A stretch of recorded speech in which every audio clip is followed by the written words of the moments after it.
JKC news update में आप सभी का स्वागत है। मैं हूं आपके साथ नीरू शर्मा। अपडेट में आगे बढ़ने से पहले आइए नजर डालते हैं इस वक्त की प्रमुख सुर्खियों पर। चीफ जस्टिस ऑफ इंडिया का निर्देश, जम्मू कश्मीर में 30 सितंबर 2024 से पहले हो विधानसभा चुनाव।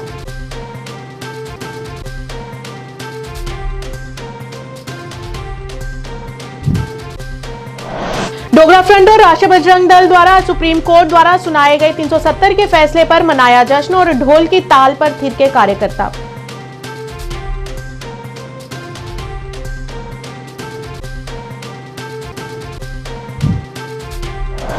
जम्मू कश्मीर शरणार्थी एक्शन कमेटी के अध्यक्ष गुरदेव सिंह के नेतृत्व में किया गया विरोध प्रदर्शन, असेंबली सीटों को लेकर किया रोष प्रकट।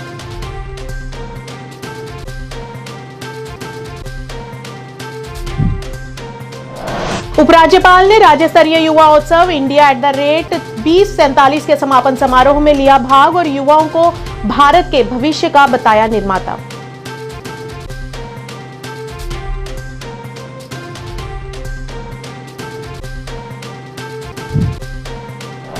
कल देर रात सांबा में पेश आया एक दुखद हादसा, नवविवाहित युवक और उसके मित्र की मौके पर हुई मौत।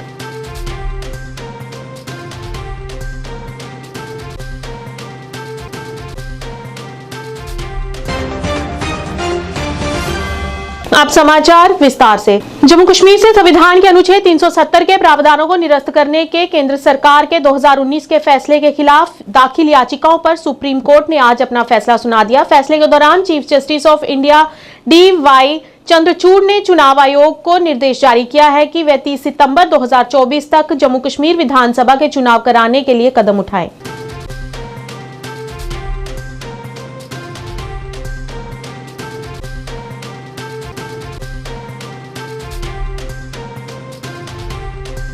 धारा 370 को बरकरार रखने पर सुप्रीम कोर्ट के ऐतिहासिक फैसले को लेकर आज बजरंग दल और डोगरा फ्रंट द्वारा खूब जश्न मनाया गया। उन्होंने कहा कि कोर्ट द्वारा किया गया फैसला बिल्कुल सही है, जो जम्मू कश्मीर की जनता के लिए लाभदायक है। अपनी खुशी का इजहार करते हुए दोनों पार्टियों के प्रधानों ने कहा कि इस फैसले से केवल वही खुश होगा जो जम्मू कश्मीर के हित के बारे में सोचता है।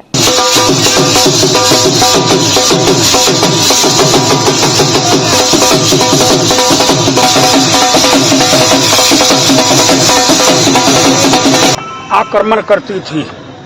आज सुप्रीम कोर्ट ऑफ इंडिया ने ये जजेस को मैंने तिलक करा है। आगे कर लो। ये देखो आप फैसला दिया और उनके तबूत के अंदर आखिरी कील लगा। अब 370 के अंदर बारे में कोई भी बोलेगा उस पर पब्लिक सेफ्टी एक्ट के अंदर केस रजिस्टर होगा। सुप्रीम कोर्ट पार्लियामेंट की और उसके बाद सुप्रीम कोर्ट ने मोहर लगा दिया। और अब मैं ये समझता हूँ आज के बाद सुप्रीम कोर्ट का विषय बिल्कुल समाप्त हो गया है और अब जम्मू वालों की आवाज़, अब टूरिस्ट की आवाज़, टूरिज्म की आवाज़, इंडस्ट्री हैवी की आवाज़ और यहाँ बड़े बड़े उद्योग लग पाएँ उनके विषय की बात। आज यहाँ की एडमिनिस्ट्रेशन दिल्ली के बारे में विचार करके उनको लोकल जो हमारी यहाँ के नौजवान हैं उनको नौकरियाँ मिल पाएंगी।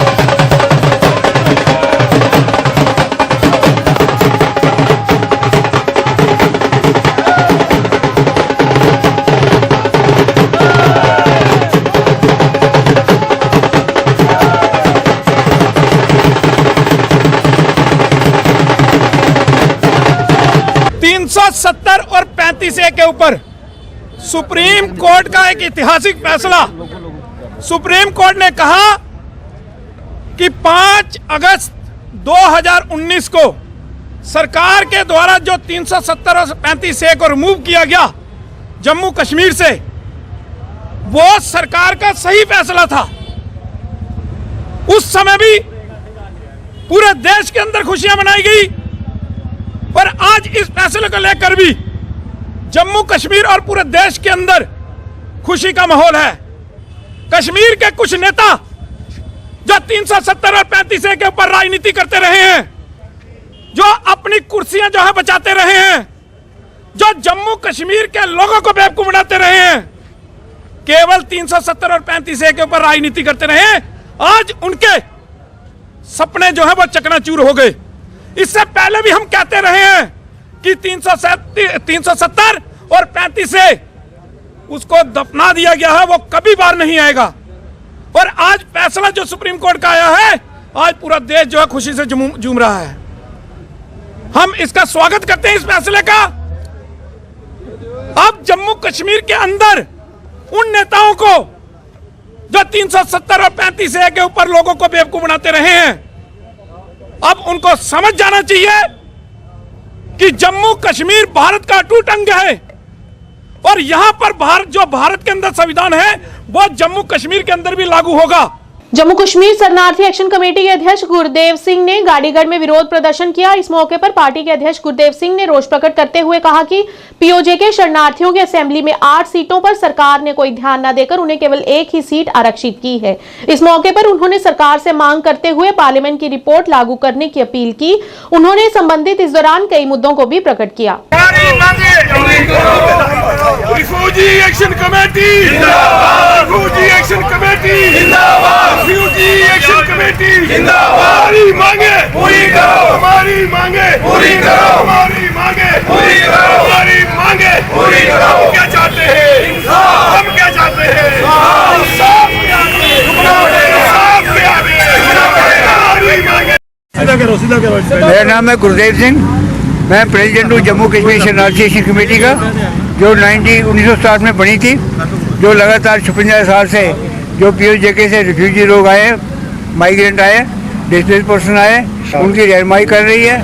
और आज की हमारी जो प्रोग्राम था उसमें ये बात थी कि हम जो पार्लियामेंट कमेटी की रिपोर्ट है वो सरकार लागू करे। और हमें बहुत अफसोस है कि हमारी 8 सीटें जो है असेंबली की वो कॉन्स्टिट्यूशनल सीट्स हैं और सरकार ने 1 ही सीट हमें दी है।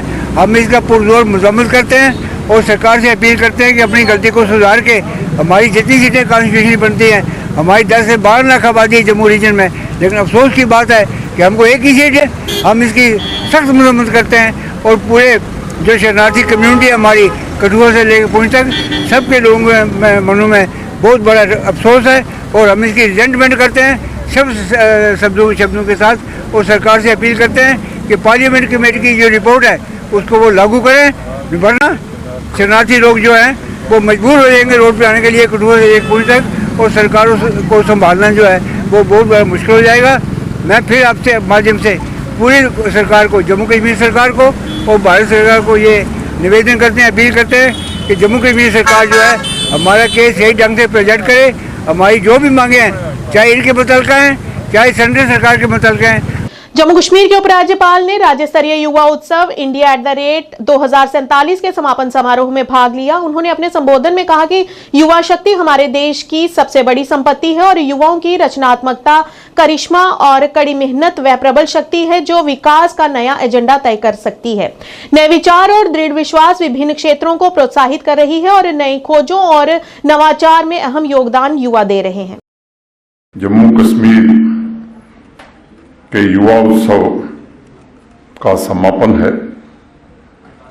आप सबके जीवन में एक नए अध्याय का आरंभ इसे मानता हूं मैं, इसलिए समापन समारोह की बजाय मैं इसे युवा प्रतिभाओं के लिए नए अध्याय का आगाज कहना चाहूंगा।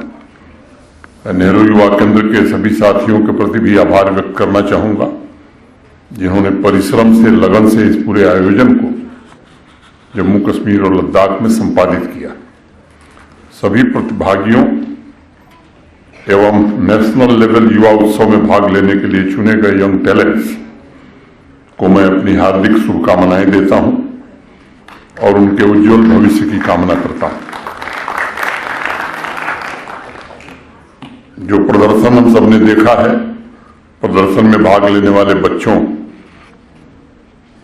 का भी मैं उत्साहवर्धन करता हूं। बहुत ही अच्छी प्रस्तुति की है, जिसकी जितनी प्रशंसा की जाए वो कम है।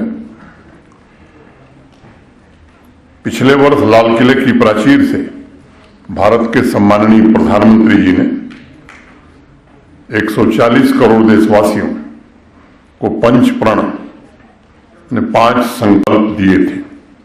पहला प्रण था विकसित भारत का लक्ष्य, दूसरा प्रण था गुलामी के हर अंश से मुक्ति, तीसरा प्रण था अपनी विरासत पर गर्व, चौथा प्रण था एकता और एकजुटता, तथा पांचवा प्रण था सभी नागरिकों में कर्तव्य की भावना। ये युवा उत्सव पंच प्रण में अपनी आस्था प्रकट करने का भी अवसर है। यह उत्सव दिल और दिमाग में तारतम्य बैठाकर 2047 में विकसित भारत के निर्माण में नई इच्छा शक्ति से जुट जाने का भी अवसर है। यह उत्सव समाज में स्वाभिमान जागृत कर उज्ज्वलतर भविष्य की यात्रा में नई गतिशीलता पैदा करने का भी अवसर है। आजादी के बाद लंबे समय तक समाज का जो कलेक्टिव माइंड था एक अलग तरह से एक अलग स्थिति में घिरा हुआ था। पीढ़ी दर पीढ़ी इस राष्ट्र की अनमोल संस्कृति हमारे नायाब हीरो कोलाहलों में गुम होते जा रहे थे। एक तरफ जहां पश्चिम के देश भारत के प्राचीन खजाने का अनुसरण कर रहे थे, वहीं दूसरी तरफ हम अपने सांस्कृतिक और साहसिक क्रांतिकारी गाथाओं और उपलब्धियों को भूलने लगे थे। 1913 के आसपास एक जर्मन फिलॉसफर थे काउंट हर्मन। उन्होंने भारत की यात्रा की और यात्रा के दौरान अपने अनुभवों पर उन्होंने एक पुस्तक लिखी। सांबा के नानक चक में कल रात को एक बड़ा हादसा होने से 2 लोगों की मौके पर ही मौत हो गई। सूचना के अनुसार कार में 2 लोग सवार थे। बताया जा रहा है कि कार में एक व्यक्ति जिसकी शादी को केवल एक ही दिन हुआ था, जो अपने मित्र के साथ अपनी पत्नी को महिला सैलून में लेने के लिए जा रहा था। इस दौरान कार पर अचानक ट्राला गिरने से उसकी मौत हो गई। सूचना मिलते ही पुलिस मौके पर पहुंची और मृतकों को अस्पताल पहुंचाया गया।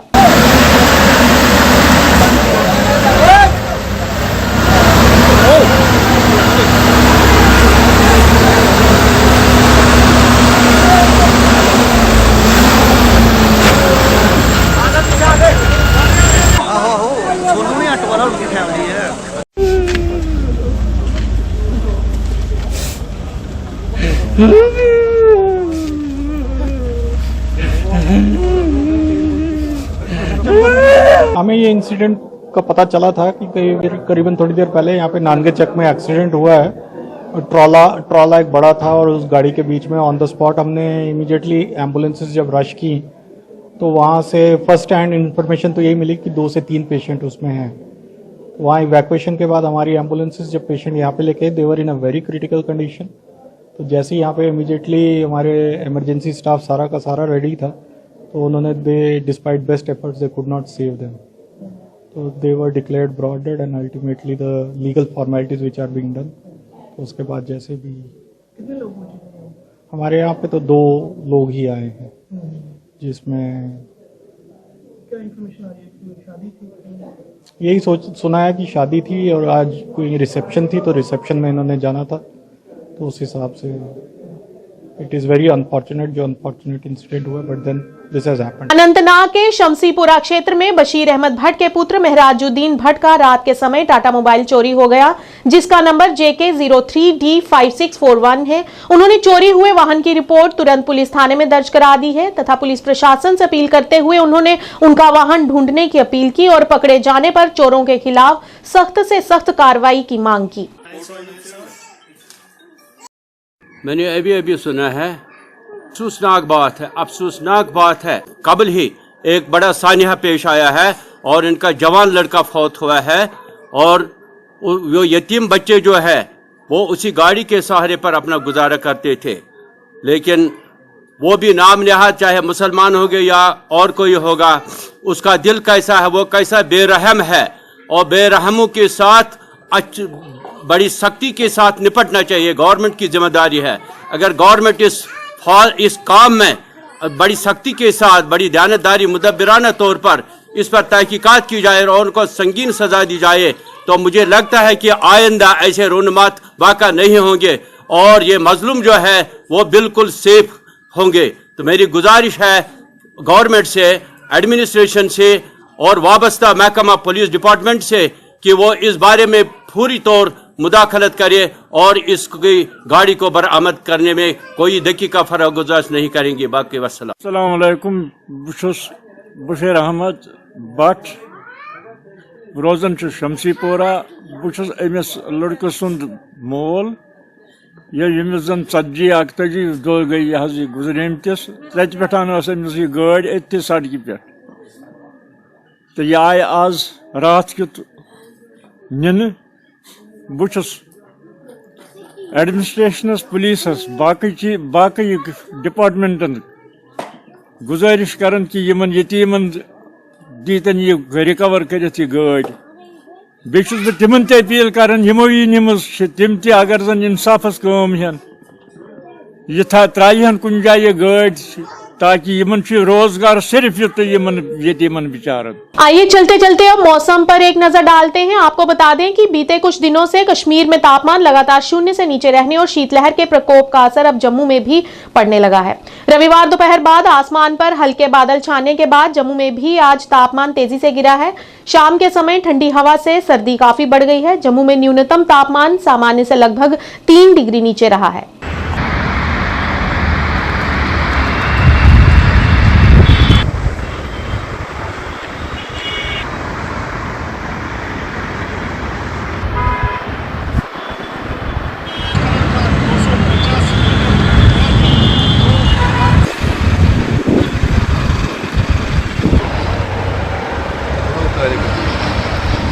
न्यूज अपडेट के आज के इस अंक में इतना ही। नया अंक लेकर फिर हाजिर होंगे, तब तक के लिए दीजिए इजाजत। नमस्कार।